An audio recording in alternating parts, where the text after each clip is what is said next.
The man who lost $204 million on a trip to Vegas. In 2007, 20% of Caesars Palace Casino revenue came from one single person, Terence Watanabe. Wow. Born 1957 in Omaha, Nebraska, Terence began life as the son of Harry Watanabe, who founded one of the most successful carnival suppliers in American history, called the Oriental Trading Company. At the age of 15, Terence began working for his father, and by the age of 20, Terence had been given the role of CEO, after which he'd add an incredible amount to the business. By shifting the focus toward party products, Terence was able to grow the business from 17 local stores to a company generating $25 million per month. $25 million per month? I cannot even comprehend how much money that actually is. That's like $300 million a year. The only problem was Terence had spent most of his life doing so and had therefore experienced almost nothing outside of work. The job was all-consuming, say former associates. He traveled for long stretches of time examining merchandise in Asia. He never married. His sister and others who know him say they don't believe he ever had a significant romantic relationship. This was his life, that company. It engulfed him. Having burnt out by the age of 43, Terence put his share of the company up for sale, eventually selling for an undisclosed amount in October 2000, after which the goal was to have a charitable and fun retirement. Mr. Watanabe said his plan was to throw himself into his philanthropic work and have more fun. If it's not fun, it's not worth doing, Mr. Watanabe told his hometown newspaper. Honestly, that's completely understandable. When you've been working since you were like 15 to 20 and have that much responsibility, of course you're gonna want a fun retirement. Thing is, when you retire, you're supposed to want to like pick up old hobbies, read, paint, play golf. But the mistake this guy made was going to Las Vegas and picking up the expensive hobby of gambling. Created the Terry K. Watanabe Charitable Trust before donating millions to AIDS and cancer research, as well as various political causes. However, having worked all day every day for over 20 years in a complex business, Terence found little satisfaction in this new line of work. Donations from his foundation grew, but he soon became restless. Several business ideas, including opening a restaurant, went nowhere. He didn't know what to do with his time, says his sister. Honestly though, despite his decisions that he's obviously gonna make later, props to this guy for spending his money on charities and things like that. And as the old saying goes, an idle mind is the devil's playground. Oh, no. With nothing else to do, Terry began a new hobby of spending large amounts of cash, purchasing one of Omaha's largest and most notable homes, which featured 9 bedrooms, 18 bathrooms, a gourmet kitchen, a custom wine cellar, and a 3-story elevator. But it was rather a venue near this mansion that became his biggest financial danger. But don't you think that buying like the most expensive house that you could ever buy with all of those luxuries would actually keep you busy? Terence became, quote, one of the casino's top customers and began devoting himself to gambling full-time as his primary income and livelihood source. However, with his level of disposable... When you have this much money, you definitely do not need to gamble to have more. And he especially did not need another source of income. With that amount, he could have done so many things. And honestly, people can just live off of $1 million for the rest of their life. This guy was just so dumb. Having struggled to launch any new businesses, Terence began to frequent Las Vegas beginning in 2005, where his existing gambling habit was intensified and joined with a drinking habit, satisfied only by a luxury vodka brand called Jewel of Russia, which retailed at over $200 per bottle. In that very same year, billionaire Steve Wynn opened the luxury Wynn Las Vegas, and by 2006, 1 year later, Terence had spent so much money at the venue that the two arranged to meet. Remarkably, Steve concluded that Terence was a, quote, compulsive gambler and alcoholic, leading Steve to ban Terry from the casino. However, given this was no fix for Terry's addiction, this simply became an opportunity for other venues in the area. You know, not that it's the casino's responsibility to baby this man and keep him from spending more money, because obviously that's the whole point of their business. They're trying to bring in people with this much money to gamble it all away. But honestly, respect to banning him, because that's just like morally right. Props to that man for actually stopping him, even though that would be so hard when you're gaining that much from just him being there.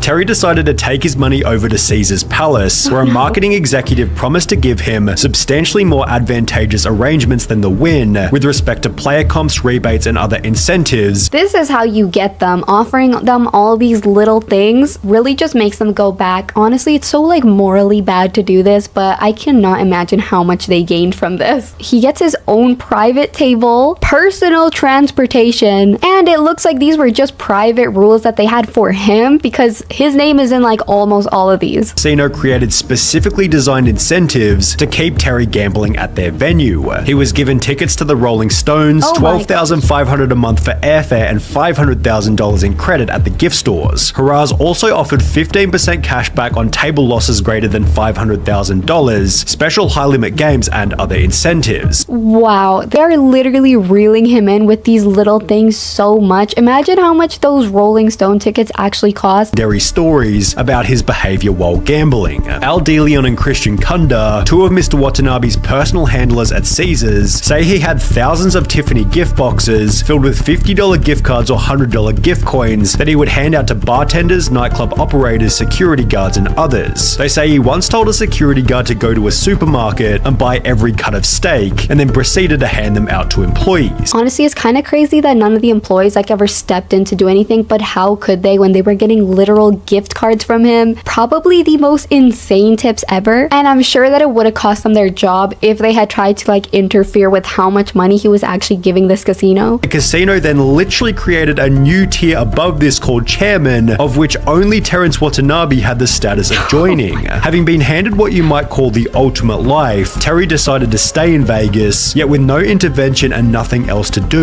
the severity of his habit began to get out of control. Several employees say Mr. Watanabe would stay at the tables for up to 24 hours, sometimes losing as much as $5 million in a single binge. He was allowed to play 3 blackjack hands simultaneously, with a $50,000 limit for each hand. 24 hours at a table is literally mind-blowing. He was basically living at the casino, and $5 million in a single binge. How was he not seeing the money drain from his account and not getting scared? I mean, I'm sure he was winning sometimes, which would keep him going. And if he won, Mr. Watanabe says he regularly handed out to Caesars employees bundles of $100 bills that could total as much as $20,000. In the meantime, Terry was visited by a former casino host from his hometown who explained that Terry appeared disoriented and couldn't remember the conversations they'd had in the past. He'd add that Terry was often seen stumbling around the casino or falling asleep at tables placed right beside loud nightclub music, yet the most notable observation regarded the type of machines that Terry liked to play. According to one of his former assistants, Terrence rejected any skill-based casino game like poker and instead gravitated toward games with low odds, including roulette and slots. He was considered a house player because slots and roulette are house games. They have terrible odds for the player, and the way he played blackjack, he made it a house game. He made such bad decisions on the blackjack table. Listen, if you're gonna throw away your whole life and all your money, at least make the effort to be good at it. But it was only when his brother and sister came to visit for Thanksgiving 2007 that he talked about just how much these bad choices had cost him. In the 11 months since the beginning of the year, Terrence Watanabe had lost $127 million. Oh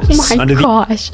$127 million is not enough to stop you. The assumption that Terry had more money somewhere, the casino then gave him a $17 million loan, although this by itself should have been a sign that he was almost out of money. On the 23rd of January 2008, just weeks after telling family about his losses, Terrence put his Omaha mansion up for sale while continuing to chase his losses in Vegas. He managed to sell the home for a price of $2.66 million. However, this should have been a huge sign just so that he could have $2 more million to gamble. Is crazy, especially since he had already gambled $100 million. What was $2 million for him? He was spending $5 million in one binge. However, at this point, it was already too late. Terrence Watanabe was completely out of money. He'd wagered $4.2 million in 2005, $81 million in 2006, $825 million in 2007. How? And when his family brought him back to Omaha in early 2008, Terry had lost more than anybody else in Las Vegas history, with a 3-year trip costing him a total of $204 million. I feel like breaking a world record for losing the most money should have been enough to say like, yeah, let me help myself. This was literally a drug addiction. How do you lose $204 million? And honestly, I just want to like get into his head and understand what he was thinking. I know he was mostly intoxicated for like the whole time he was playing, but at some point he had to be sober and be aware of what he was doing. To make matters worse, Terrence had no job or income, yet still owed the casino $14.7 million, after which Terry put the blame back onto Caesars, stating that his losses were their fault. Mr. Watanabe alleges that during this period, Haraz not only didn't make him leave when he was drunk, but applied him with alcohol and prescription drugs to encourage him to stay and gamble. But I mean, that's like what every single casino ever does. That's like the whole point. Of course, they should have banned him and kept him from spending millions in one go, but that's literally their business. And even though that's like the most ethical thing to do, he's a grown man. He should have been able to stop. Leading Terry to launch a lawsuit against the casino. Court documents explained Caesars served Mr. Watanabe 2 to 3 750ml bottles of Jewel of Russia vodka per day, every day. No Caesars employee ever limited or cut off Mr. Watanabe's drinking, despite the fact that he was almost always visibly severely intoxicated when he was being served while gambling. Casino stated, "We're in the gambling business. We had no reason to believe that Terry Watanabe was anything other than a big player with huge resources who made an adult decision to bet the money he did. Are we going to provide an environment that keeps him very happy? Of course we are." The casino I mean, yeah, it was adult decisions. This man is not a baby, even though he was kind of acting like one. I just actually can't believe that he did this.